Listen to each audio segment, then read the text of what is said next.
So we'll share this out as well. Mr. Brooks, Ms. Howard, Ms. Chavez, Ms. Olzak, and myself will be running this tonight. So before we get any farther, I'm going to have them introduce themselves and who they are. I'm Doug Wilson. I'm the building principal and happy to be at your service. Hello, hi, I'm Jamie Brooks. I'm assistant principal. Good evening, I'm Patrice Howard. I'm the other assistant principal in the building. And I'm Jackie Chavez. I am one of the counselors. And I'm Kim Olzek. I'm one of the other counselors that we have on staff. We are currently waiting for our third counselor to be brought in. She'll be starting on Monday, the 23rd. And then we are working on a fourth counselor currently.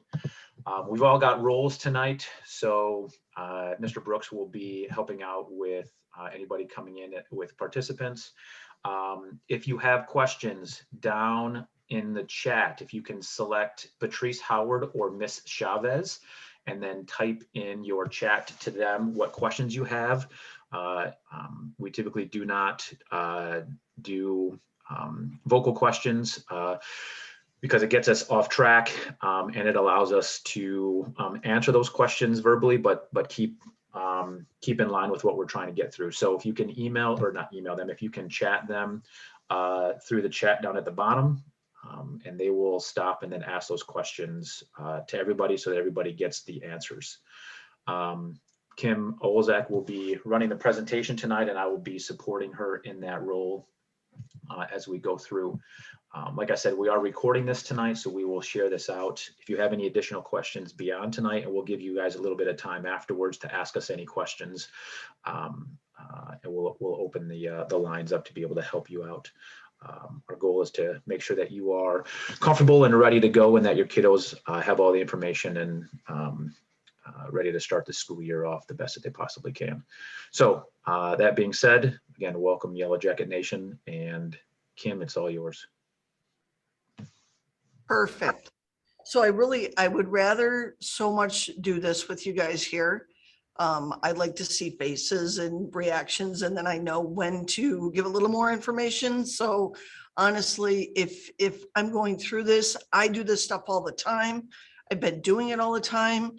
So if there's something that I say that doesn't make sense, or I use an acronym that doesn't make sense, please just put it in the chat and we will go over it. And I'll try to be conscious of that as well. But some of the people that you have already met, why is it? There it goes. All right, so some of the people that you've already met are listed on the screen with their roles and what they do and the grade levels that they cover. So the nice part is that just like our counseling team, our admin team do split our 9th and 10th graders up by letters. But the nice part is when they hit 11th grade, as you see, Mr. Brooks has 11th grade this year. He'll carry our 11th graders into 12th grade, just like Miss Howard carried our 11th graders. She's carrying them into 12th grade this year. So they will have the same AP, at least for those last 2 years, and at least have a connection with one of them all the way through.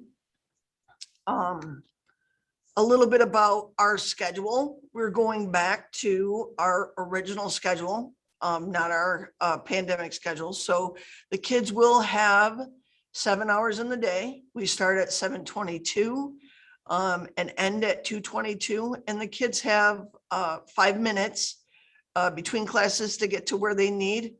And we have 3 lunch hours. And those lunch hours are basically defined by who their 5th hour teacher is.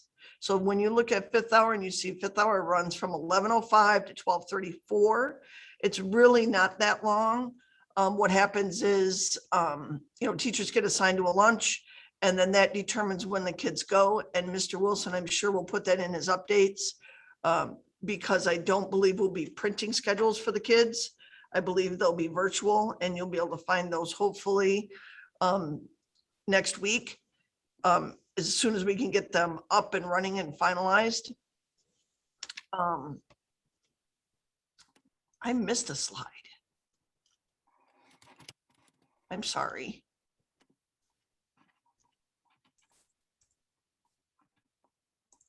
Oh, maybe I didn't miss a slide. Sorry. Okay, so a little bit about the groundwork at the high school. Attendance is a big, huge part of being here and being present and being in the moment of things. So we expect our kids to come in and be part of everything and be part of the community that we have here.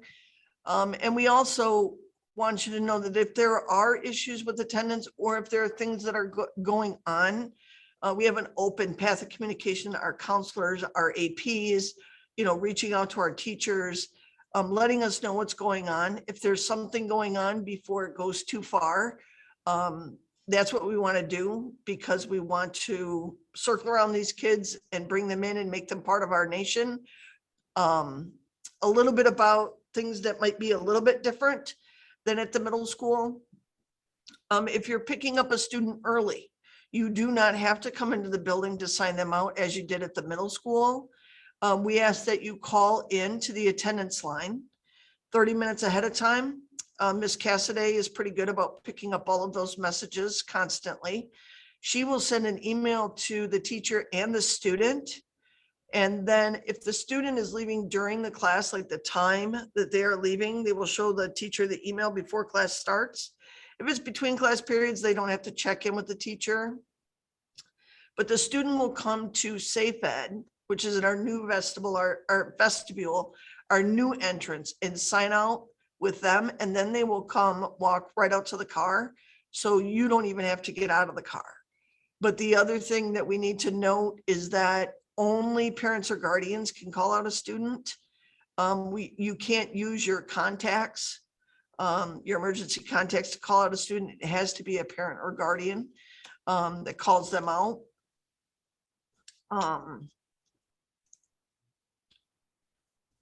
So I know I'm going fast, so please, if there's things, let me know. Before I jump on, if you have, oh, there you go. So Ms. Chavez actually started to do it.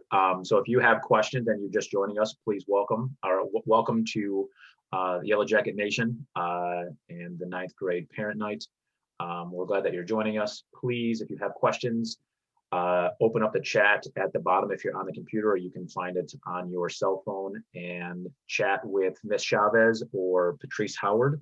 You can ask them questions and they will respond either in the chat with you, or they will read them out loud and we will answer those questions for everyone. Okay, so somebody else, Ms. Howard, did you have something? No. Okay. So the transition, you guys have been through one big transition already, heading from 5th to 6th grade.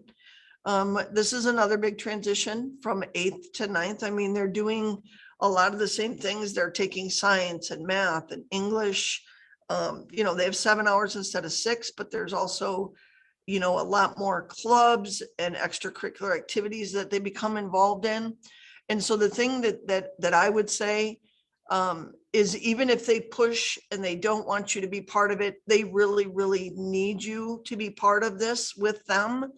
And that's kind of a lead into our counselor's role here, is that with our freshmen especially, we try to teach them how to advocate for themselves. We don't throw them in to teach them how to advocate for themselves.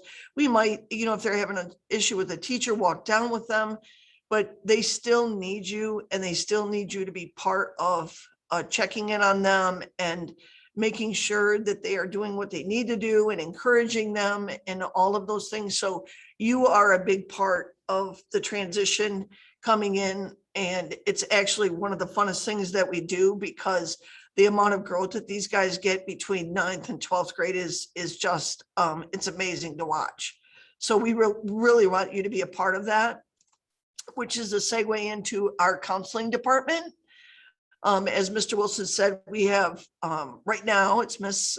Chavez and myself, but we are bringing a 3rd counselor in and hopefully a 4th. But I'll, Ms. Chavez, do you want to say anything? Or, I mean, I know you already introduced yourself, but Sorry, I was typing. Do I want to say anything? I'm just happy to have you guys here. I will be working with the A through GO. If your last name does start with A through GO, you will be with me. You can contact me by my email. You could also do phone calls, but right now email would be the best bet. But I'm excited that you all are here. Okay, I can't wait to know you. thank you. So the thing that I will say, just so you guys don't get confused, because Miss, we went over this today. Sandia, when she comes in, it won't be till the first day of school, but I do want you guys to know that Ms. Chavez and I are splitting the alpha. So A through L, she's trying to tackle and answer any questions that come in. And I am running P through Z at this point. So I don't want you to think that if you're in that middle part of the alphabet, we've forgotten about you. We do have you covered.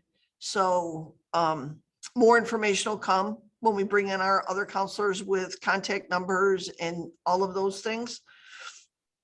So that's a little bit about our department. And this really, these next few slides is really what our department is all about and what we do here. So there are certain graduation requirements that the kids have to meet in order to get a diploma from the state of Michigan, and they call that the Michigan Merit Curriculum.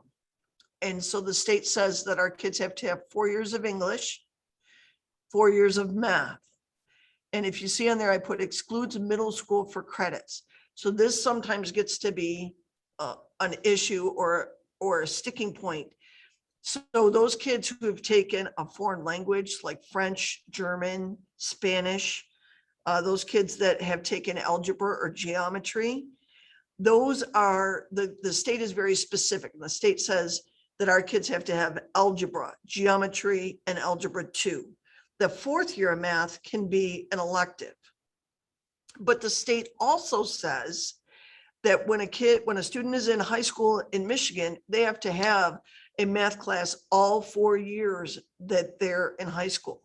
So if your student took algebra as an 8th grader, they've met that requirement, but they're still going to have 4 years of math all the way through high school. So they would hit geometry, algebra 2, or honors algebra 2, and then college algebra and trig, and possibly a math elective, but they will have 4 credits while they're in high school. 3 years of social studies, and again, the state is very specific. That says we have to have US history, a year of it. We have to have a semester of economics and a semester of civics, and we have to have a year of world history.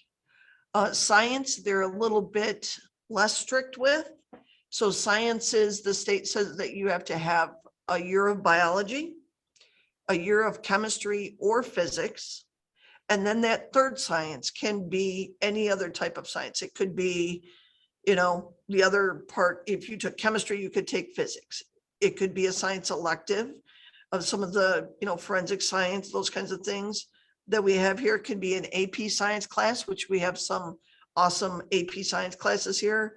But they do have to have 3 years of science, half a year of PE, physical education, and a half a year of health. And so a lot of our kids, some of our kids did do summer school this year and completed that PE credit and their health credit. So they have met, if you think about it like this, you think about it as they have met that requirement for graduation. That requirement is finished for them if they did that. They also have the ability to satisfy the PE credit through 4 years of marching band, or something new is 4 seasons of a sport. And they pass a fitness test out. It's a paper test out, and those are given twice a year. We do those in August and we do those in December.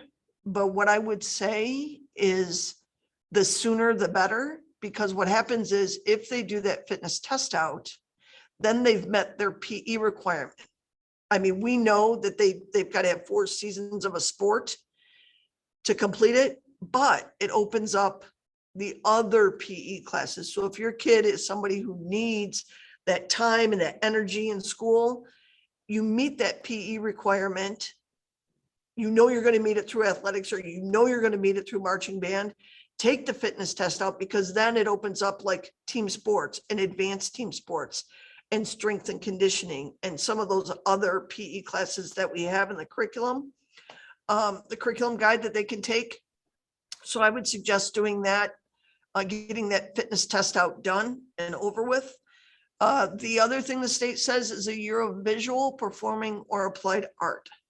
So visual is your typical, when you think about the art classes, you know, here we have art foundations, we have metals design, we have drawing, painting, those typical art classes you think of.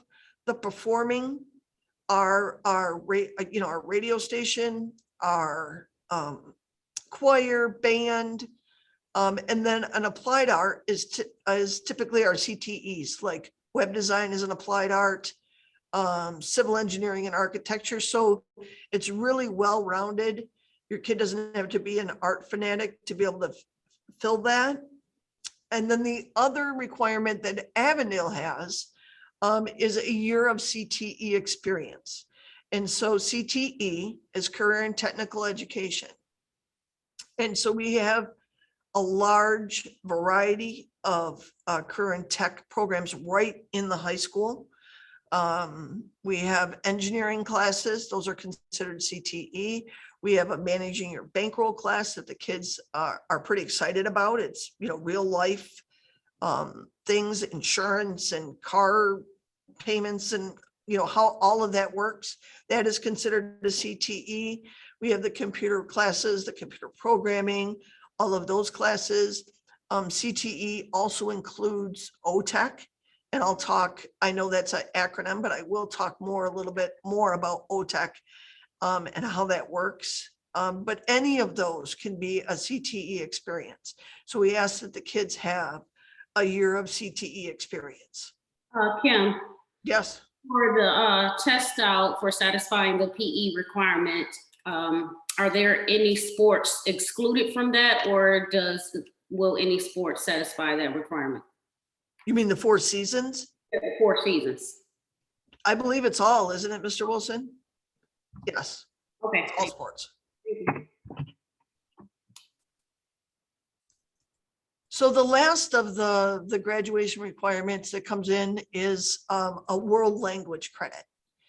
So what they say is they can satisfy that by doing 2 years of a foreign language. And again, I'll say exclusive of middle school credits. So our kids need 23 credits to graduate. Let's say you have a kid who's taken algebra and Spanish as an 8th grader. Technically, they've done a whole year. Our classes are worth half a credit a semester. So technically, they would have 2 credits walking into high school. They have to get 23 credits in high school. So they have met the graduation requirements, but they still have to get 23 while they're here. So they're meeting requirements, they're just not picking up credits. They can also satisfy that as a year of a foreign language and a year of a career and technical program. So a career and technical program are those CTE classes that I talked about. And technically, when you're looking at a program, like if you do computer programming and you pass the certification tests, that can count for your year of career and technical program. And so that can count for that graduation requirement, as well as the credit that goes with the career and technical program. They also can do a year of a foreign language, an additional year of a visual, performing, or applied art. So if you have a kid who's a choir kid and they're not really into foreign language and they do a year of Spanish, after that they stick with there goes 2 of our teachers. You see that? Can't believe they're still here. They do 2 years of choir. 1 covers their art credit, and then 1 will cover the additional year of visual, performing, or applied art. So they kind of all mesh and work together. And that's where we come in, teaching the kids about these and how they work together and how they're meeting them. And we start doing that with our high school transitions class that we do, that all the kids take. So a typical freshman schedule is, and what I tell the kids is, this is a lot like what you did at middle school. You had English, you had math, you had science, you had your social studies. So our freshmen do English. So our English 9 has an honors, and I put or option. So if we have kids that were signed up for regular English 9 because they were a little leery or they weren't quite sure if they wanted to try that honors out, they have the option to work on the honors curriculum inside of their regular English class and earn that credit at the end of the semester. They have to commit with their English teacher. I believe it's the first 2 weeks of the semester, and the English teachers will go over that with the kids. So here's the thing, if they commit and then something happens and it doesn't work out, they can continue to hold their grade as a regular English 9 student. But it's a nice option for them. Most of our kids are coming in at Algebra 1, or I say appropriate math level. So if your student had Algebra 1 last year, they're going to come in at geometry. If they had geometry last year, they're going to come in doing honors Algebra 2. And so it goes by levels. Biology is our science, and that's, again, it's a graduation requirement. So they do a semester of microbiology and a semester of macrobiology. They have a full year of US history. There is not currently the option to do the honors within the US history class, but there is an honors US history class, and that counts for their graduation requirement as well. There's our high school transition class that all of our kids take. And then those last 2 hours that you see are electives or requirements. And when I say requirement, if your student did Spanish 1 as an 8th grader, and we want to make sure that they continue, they want to do Spanish 2, then they're meeting that requirement. If they're taking something like,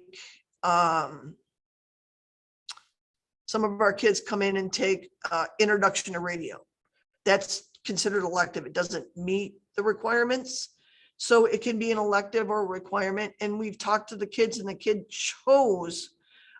made those choices back in, I think it was in March, when we finally got down to the middle school. And that's what we're basing their schedules on. So another thing that is a little bit different about that you won't technically be used to are grade levels in high school.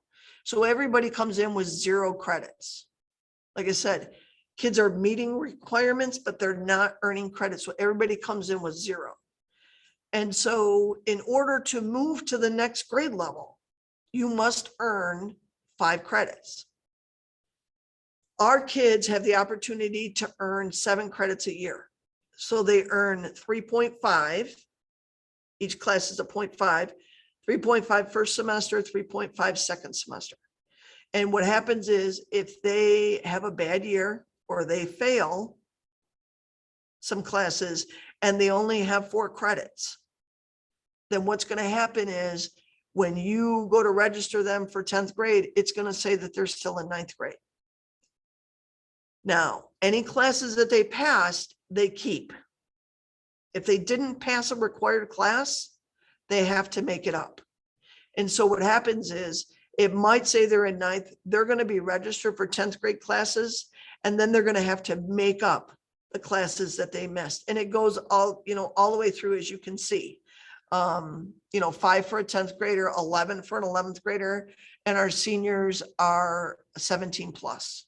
Sometimes we have kids who have a rough start in 9th grade. And, we hold them, it's called retained in grade. We hold them back in 9th grade. They come through, they figured it out, they pass everything, and then boom, they get retained, they pass everything, and then they move right into 11th grade. So if they get behind in 9th grade and they go to summer school, or they make it up, or they figure it out in 10th grade, then boom, they move to 11th. They're not kept back every single year. So it's something they can come out of, something they can work for. Planning ahead a little bit, in the curriculum guide, which is on the webpage, there is a chart in there that lists all of these graduation requirements separately, like English 9, English 10, English 11. And so sometimes our families will sit down, and I think it's important to sit down and map out a plan for 4 years. And when I say that because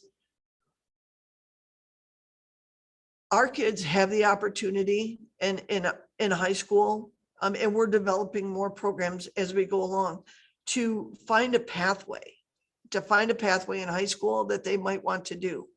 So when I say that first bullet is get the miscellaneous stuff out of the way, just get it out of the way so that it's done and taken care of. And it will open the door for more electives for them to explore more. Well, they're here with us, and now you're not paying for college tuition. Let's have them explore things while they're in high school. So that's why we want to push them to get this stuff done. And a freshman schedule usually has a lot of requirements in it.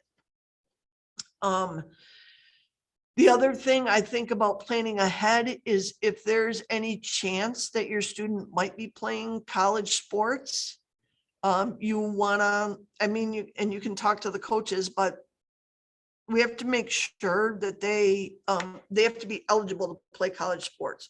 And we have to make sure that they have 16 core credits to be able to do something like that. So we want to make sure that if that's something that they're looking at, or we're looking at, or you're looking at, we want to make sure that we have them on the right track so there are no surprises when they're in 11th or 12th grade. So one of those pathways that I talked about being a little bit different is Otech, and it's Oakland Technical Schools campus. It's through Oakland Schools. Our kids are able to enter in 11th grade. Some of our kids who have a real focus path may enter in 10th, but it's it's an educational development plan that we do. It's something that we do as a counselor and creating a graduation plan for them. So the kids in 11th grade they'll go to the high school for 4 hours, and then they'll go over to the technical campus where they will specialize in any one of these different types of programs. And they do that for 2 years. Some of the programs have an early college option. Some of them have work-based learning options. It's a great experience if your kid is not a traditional learner. I can tell you that my son has been at Otech since 10th grade, and it's been a learning experience all the way around, with balancing his work here and balancing his work there. But he's also been placed in a apprenticeship type of program where he's learning things directly related to what he wants to do when he gets out of school. So it's been, and it can be, a really great thing for our kids. So that's one of the pathways. Some of the other things, we are constantly growing and exploring pathways for our kids. There are dual enrollment options for them. Usually those hit about 11th grade. So if you're looking at a 9th and 10th grade schedule, I mean, you can get that, you can get your PE and health done, you can get that art credit done, you can get the foreign language done, and then you can start looking at, what do I want to do? We have kids who dual enroll at OCC. We have kids who dual enroll at OU. We have kids who dual enroll at CCS, which is College of Creative Studies, which is an art school in the area. Rochester University, which is just a hop, skip, and a jump from here. We also, and with dual enrollment, that's not, they can do one class, or they can do 2 classes, or they can do no classes. It's really kind of their choice if they want to do dual enrollment. There's early college programs that the district is very invested and committed to. We have an early college program with Rochester University. The kids tack on a 13th year, but basically have the ability to walk out of Rochester with an Associate of Arts degree or an Associate of Applied Science degree, and the district pays for it. We have a new partnership with Schoolcraft College where our kids would be able to walk out, again, adding on a 13th year, but walking out with being certified an Associate of Applied Science in Fire Technology, being a firefighter. And we have a partnership with the Auburn Hills Fire Department who helps sponsor those kids. They become cadets in the fire department, and currently also working with the Auburn Hills Police Department to try to provide a police academy experience for our kids as well. And again, that's something that's paid for by the district. We have dual enrollment that we're looking at with Wayne State University with a focus. They're starting a focus on education classes for, getting our kids back into taking a look at being a teacher. We have work-based learning that we do, something like what I talked about with my son, where he's been placed out in a work learning environment. We have in the building, we have a partnership with Gardner White where we send kids out. We had some kids that were interested in programming who ended up working out at Gardner White at their world headquarters doing, different things. So the idea is that it doesn't just have to be like traditional high school. There's so many different things that are available to the kids, and our job is to try to help them figure that out and get them to where they want to be and get them to be responsible and awesome adults when they leave us. Kim, do you want to talk more about when a parent and child should look into doing dual enrollment for their kid? Like what grade or? So back to dual enrollment. Dual enrollment really is, you've got some key factors there. With our early college programs, we have a seminar we wrap around with our kids, and we have kind of some guidance there with them, getting them into the college classes when our kids start. But with dual enrollment, they're basically on their own. And so the requirements of dual enrollment are, it has to be a class that we don't offer, or a class that a student has exceeded our curriculum. It happens most often with math, where our highest math class is AP Calculus. And like I said, those kids have to have 4 credits of math. And so they'll end up dual enrolling for math. We've got some kids that have dual enrolled. We used to offer CAD here. We don't anymore. So we've got some kids that are enrolling at OCC doing CAD, but typically for the maturity, the responsibility, being on a college campus on their own is usually 11th and 12th grade is where you're looking at the dual enrollment options for students. Does that answer it? Is there anything I missed? Nope, thanks. Sure. So the other part of high school, of course, is grades. And so you've all started the process of registering online and logging into Parent Connect. Parent Connect can be your best friend or your worst friend.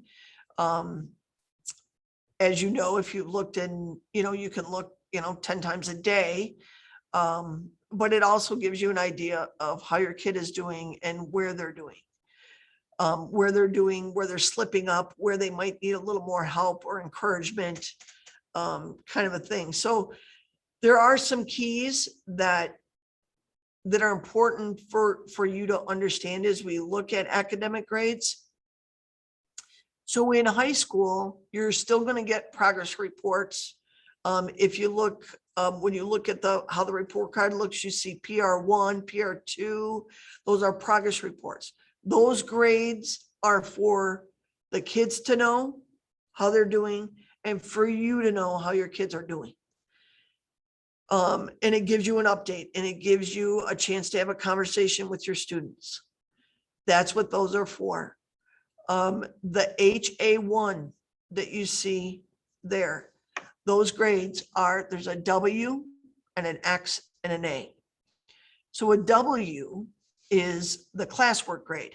It's the classwork grade that they got from August 23rd until we end the semester in January, and I haven't memorized that date yet, but that is their classwork grade and where they ended with their classwork. The X is their final exam. And so final exams at the high school, it depends on the department, but it will be in the syllabus that tells you how much of a percentage that final exam weighs into their final grade. And that final grade is the A, which stands for academic. The C sitting over there is citizenship. But the A grade is the one that's going to stay with them. It's the one that's going to show up on their transcript. So this is what all of our kids are working towards. It is what people think of when you talk about a permanent record. And when you look at that, you'll see, hopefully you guys can see it. I can see it really well, but they have their 8th grade grades on there. Okay. And it shows credits, and it shows their grades. Those grades no longer are part of their GPA. Just like I said, all of our kids start at 0 with their credits. All of our kids start with a fresh GPA when they enter high school. So your students will not have a GPA until the end of the first semester of 9th grade. So it says HS1, it's HA1. Those are those final grades that I talked about. Those are the only things that show up on their permanent record and are part of their GPA. So this shows, like I said, up here, it shows they graduated with a degree. They got a high school diploma. They exited on, this one was from 2016. It shows their GPA, which I'll talk a little bit more about. This, you'll hear people talk about as you start to look at colleges and you start to talk to people, you'll hear people talk about a 6th semester transcript. And so a 6th semester transcript is really just that. It's 9th, 10th, and 11th. And grade 12 sits right here because when kids start to apply for college, they apply in the fall of their senior year. So it's really important, and we really press on our kids for grade 11 that they end strong. But if you hear colleges talk about 6th semester, this is what they're talking about. So I just wanted you guys to be aware of that. So at the end of freshman year, they will have a transcript that looks something like this. If they had any high school curriculum in 8th grade, so algebra, this person had German, Spanish, they're meeting the requirements, okay? And then this is their 9th grade year. And so it's only the academic grade at the end that ends up on their transcript. It always shows a work in progress, so people know what they're taking, which is a good thing. It shows their grade point average. So like I said, our kids start with 0 credits and they start with, this is an old transcript. I need to update the transcript on here where it shows 0 and it shows exactly what the kids earned. But so they start with a 0 GPA walking in the door and they start with 0 credits. So the unweighted GPA is based on a 4.0 scale. So an A is 4 points. It's a typical scale. The weighted GPA is based on weight. And weight is, we put weight on classes. There's weight on honors classes. There's weight on advanced placement classes. There's weight on the college classes that the kids take.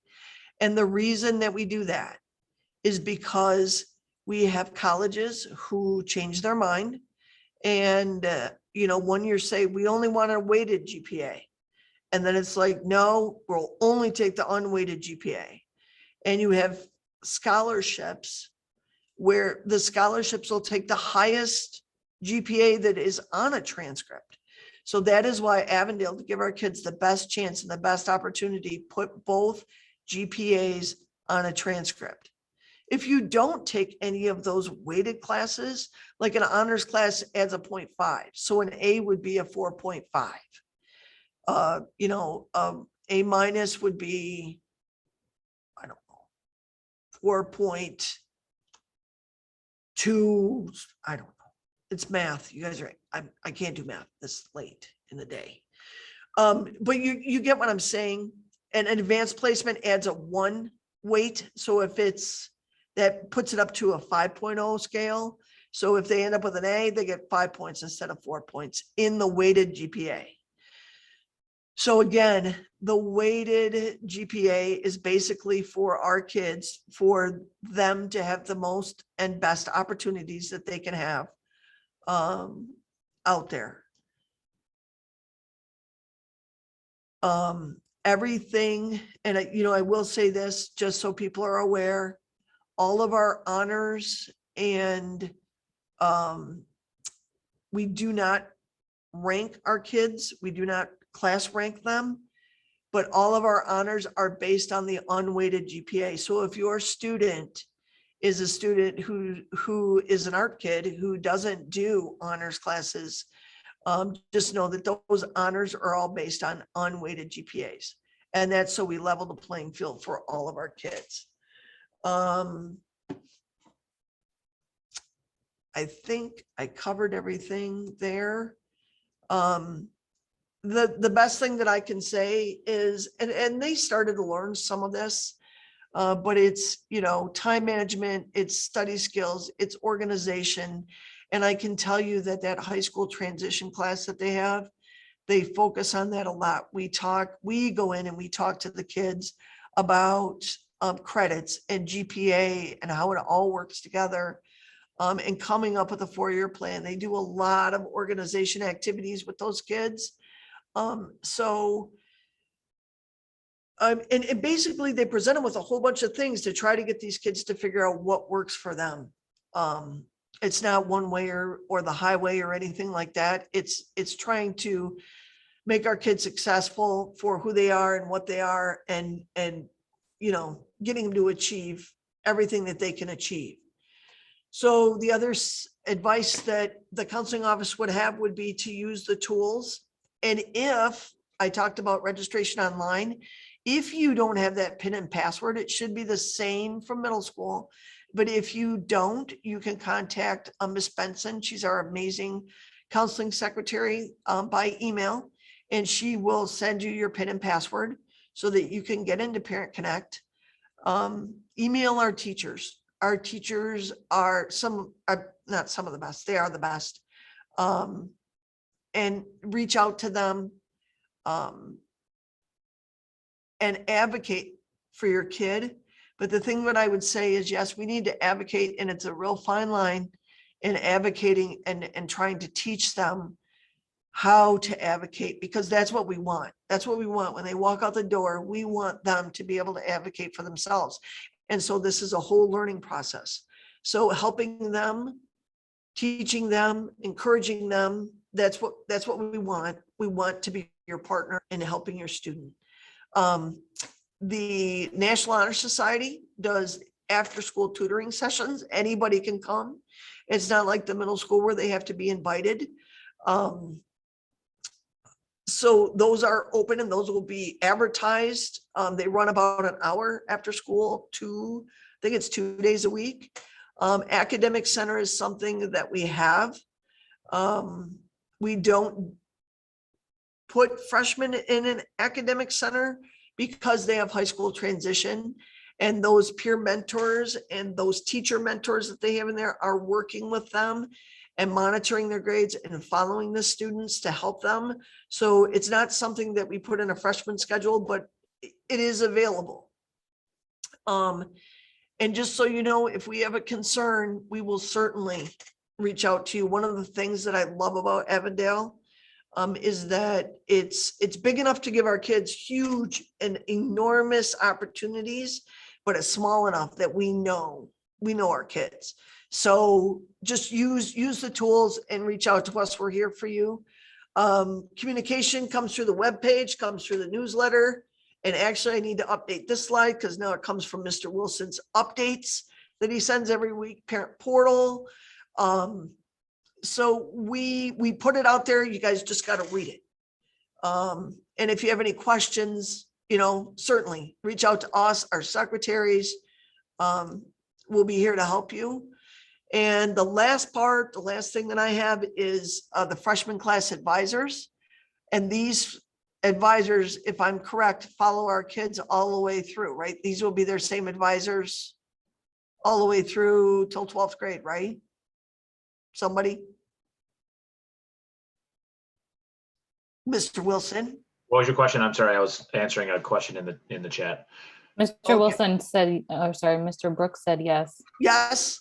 Okay, so these two, Miss Kelly and Miss Blakemore, are the freshman class advisors, and they will work with this class and stay with this class all the way through high school. Yes. There is a remind out there for the class of 2025. And so you can join that. And the nice part is that you join it once and you'll have it till 12th grade. So I want to thank you all for listening. I hope I covered things, but if I didn't, please put it in the chat and we will cover whatever you need now. So thank you for listening.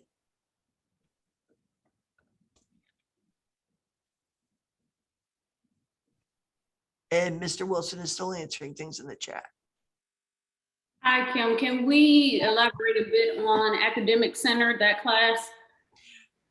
So Yeah, I'm gonna did you do that already in the chat? I did. So what I wrote in the chat was Academic Center is a study hall that will have a mentor teacher to help students stay on track and connect with teachers. So the difference between advisors and counselors, which is a continuation of Ms. Ford's question, is advisors are individuals who there's a class board, and that class board is typically between 4 and 6 people, and they represent the freshman class, and the advisors are the ones that monitor, mentor, and guide those individuals to do various class activities and events throughout the year, whether it's at our assemblies and they're gathering everybody together. But that's the core group of people, and the advisors are the ones that that help mentor and monitor those, whereas our counselors are over a large group of individuals that cut across all grade levels, and they are the academic counselors, and so they help with social emotional academic questions, and there's just one is more social aspect, kind of along the lines of student council, and then counselors are in regards to the school of academics and like I said, social emotional pieces, tracking 4 years and being there as a consistent help for the academic side of things. To go back to the, can I interrupt, Mr. Wilson? Sure, absolutely. To go back to the academic center, so it is embedded in a student schedule, so they'll have it either 4th period, or I'm just naming names, 5th period or whatever. And it would be something that a student can request when we do schedule requests in the spring. So that is an option for them if they wanted to have it. There was a question that said, will students be able to check in virtually if they are unable to attend school this year? So there are 2 options that were sent out from our Avondale central office. One was to apply for the virtual school. One was to apply for in-person. Virtual is completely third party. There are no Avondale teachers that are teaching those classes. They're all through Apex, which is a software program that we are using, or Edgenuity, which is the company that we use for our 21F classes. There will be a mentor teacher that is assigned to those students, but that mentor teacher is there to check on progress, not there to mentor and guide within the content area. So there will be somebody that will check in, but not on an academic level like what the in-person students will have.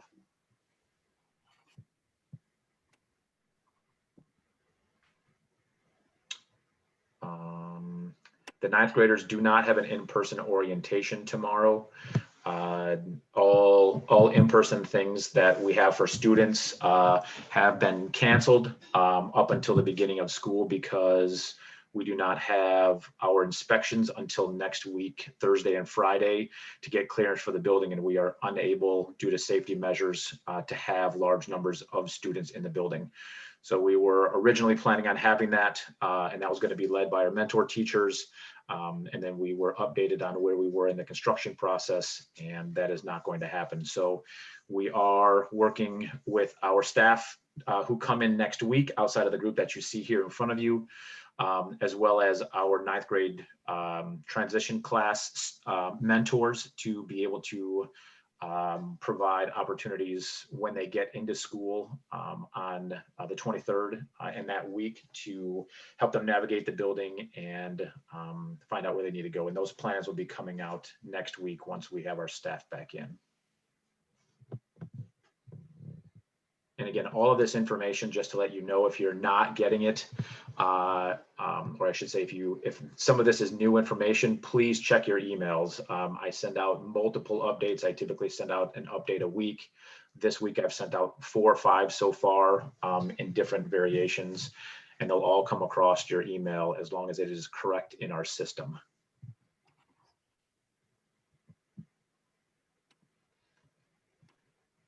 There was a question that asked, will a version of this presentation be provided to the kids as well? They will get the majority of, actually they'll get the majority of this through various presentations. We actually go into the freshman transition classes. Our counselors go in and have these conversations with them. And then we will also have a lot of these conversations in the classes as we go through the orientation portions through the first week and then throughout the school year. So someone asked, when will students have their schedules? We are still working on schedules, and hopefully we'll have them, hopefully we'll get them by the end of next week. It will be on the parent portal and the student portal, so it will be on there, hopefully the end of next week. There was another question, Mr. Wilson, about having a map of the building to help kiddos visually see the layout. Yep. That will come out as we are finalizing the staff members on what rooms they are in. That information will be coming out again in a packet for next week. I went in the packet that I sent out earlier this week. I didn't want to send out too much information, so that will come out in this following week's updates. Says, is there a difference in the graded credits for remote and in-person students? The answer to that is no, but there will be a limited amount. Well, I guess for the elective classes, Edgenuity does have a wide variety of electives, but the classes that are offered for the electives may not mirror the classes that are offered in person. But for grades and credits, there are no differences between remote and in person.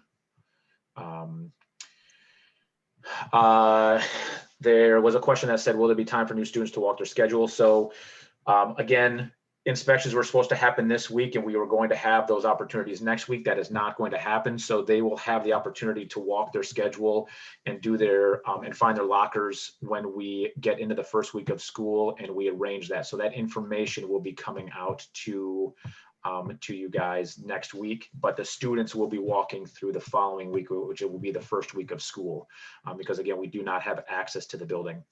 Bus routes will be sent out in the update next week as well, so that you'll have a spreadsheet that'll have all of the crossroads, and you'll know what bus it will be picked up at. do students need to carry a computer to school, and what are the requirements from Chromebook if they need it? So they will be carrying a Chromebook to school. We will be a one-to-one school this year. In the updates that were sent out earlier this week, there are forms for you to fill out. I will also send those out later this week, as well as in next week's updates to fill out so that you can sign those out for your students. They will, oh, sorry, I just lost it. There was more that was on here. Yeah, so the requirements there'll be an insurance form that you can fill out for insurance to help if there's any damage with it. And then there's a parent consent form that will go along with that. Next week, when I send out the information, there'll also be a diagram of where students will be dropped off at. So we have new parking lots. So our north lot, which is where the front entrance is, will house our parent or our student drop off. It will be a little bit different as they are still finalizing and finishing up a portion of that area. But the student drop off will be in the front, whereas our bus drop off will be in the back.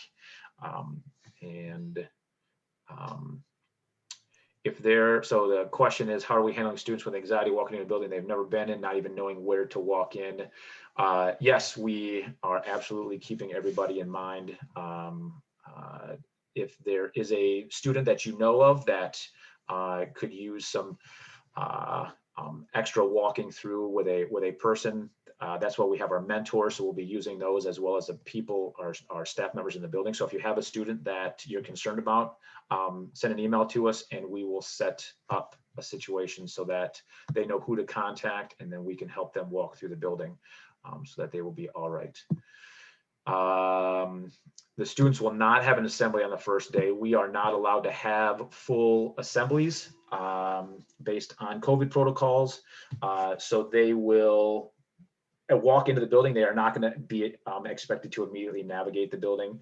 No, we are not expecting them to do that. We have, again, those are conversations that we're going to have next week on how to not only have grace, but help our students find where they are. It's always chaotic at the beginning of the school year.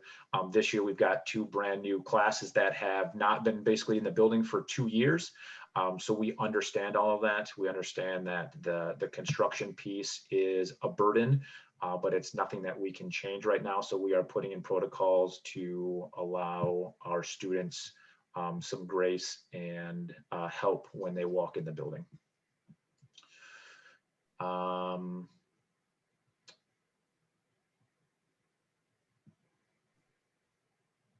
Yes, students are allowed to carry backpacks.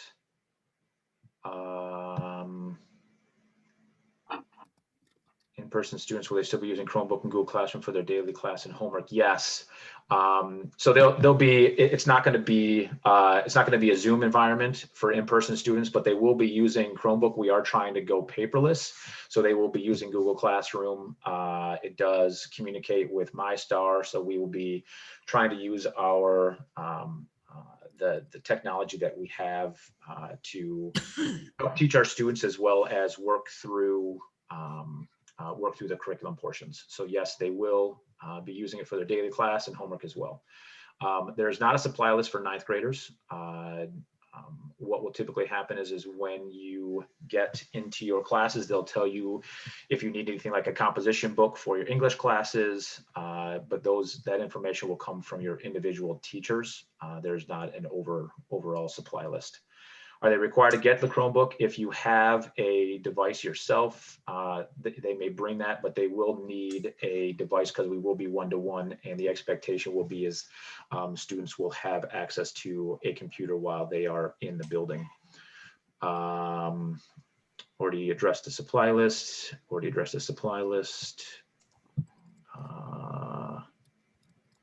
Is it clear where to enter for the students? As I said, I will be sending that out next week on where they are able to walk into the school from the front. If they're riding the bus, they get right off the bus and they walk right in the building. First day of school intended to, yes.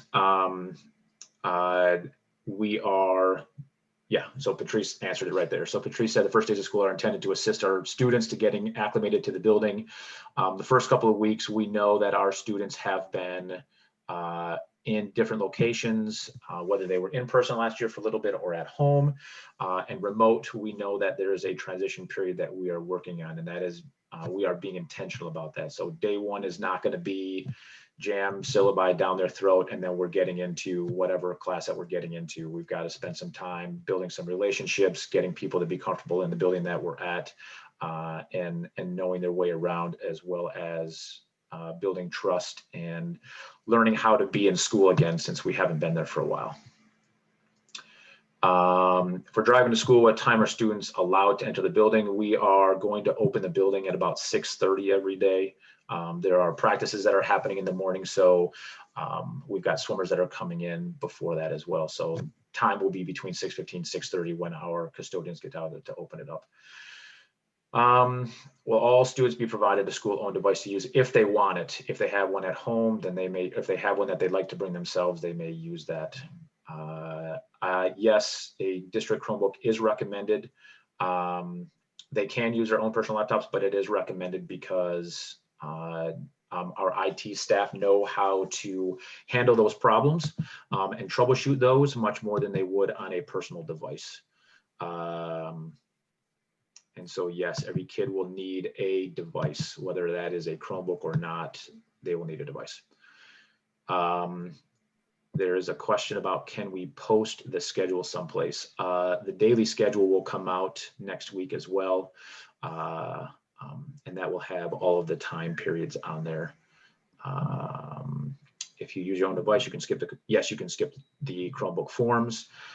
Students will get their books while they are either in class. So we have a hub that is our library, and we will have either the books transferred to the hub, and then our students will come through there, or the books will already be in the classrooms. Most of our classes do not use books. Most of them use online resources. And so we typically, with the few classes that use books, we typically bring those down to those classrooms and sign them out through the teacher. And students receive their Chromebooks by filling out the paperwork. And then we are going to have stations. And again, we're either going to bring them down to their classrooms, or we are going to have them come down by class into the hub, but they will do that the first week of school as they go through the process.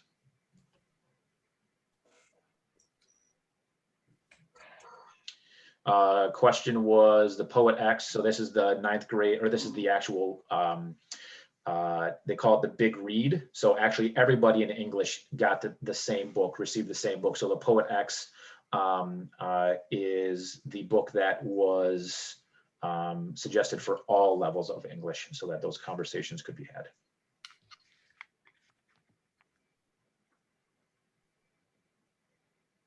So that comes, I don't have any more questions on my side. Ms. Chavez, Ms. Howard, anything for you? Nope. Okay, we'll give it a couple more minutes. At this point, there are no more questions on here. If you do have questions, you may feel free to email any of us. If you do email me, please make sure that you put Douglas.Wilson, not Doug.Wilson. If you email Doug.Wilson, then I will not get that email and can't respond to you. So if I don't respond to you, it's probably because I did not get your email. I typically respond within a couple hours. I know that there was somebody in here that said something. There was I think it was Miss Milton, but I can't find it now. She just wanted to know when was a good time to schedule a phone call with you. You can call me, not now, but you can call me anytime tomorrow if you want to. More than happy to talk to you. And yeah, you just give me a call at work and we'll have that conversation. Was there summer reading? Yes, the summer reading was the Poet X that was sent out at the beginning of the summer. Should have been sent out to all students from that were in 8th grade at the middle school. If you didn't get that, then you can send me an email and I can send you the list with the discussion on it.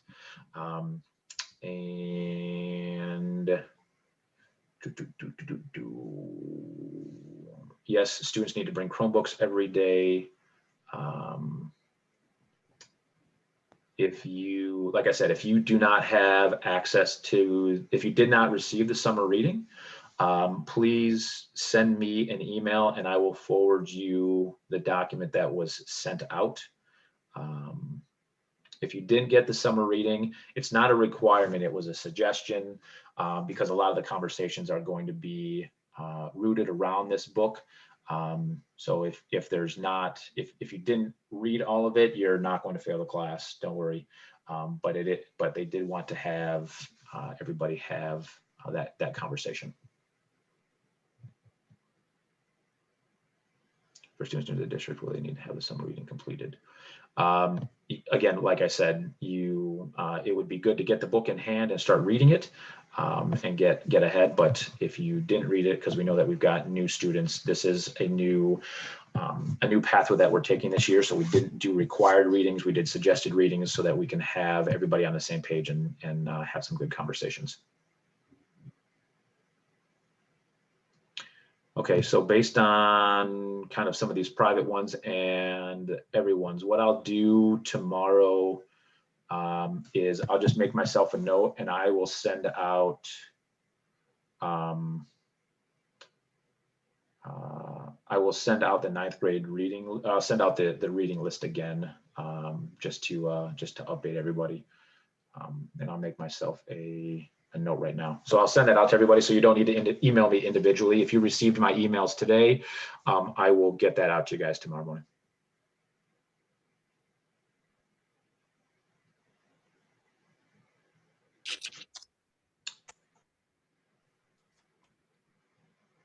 Anything else for the good of the cause?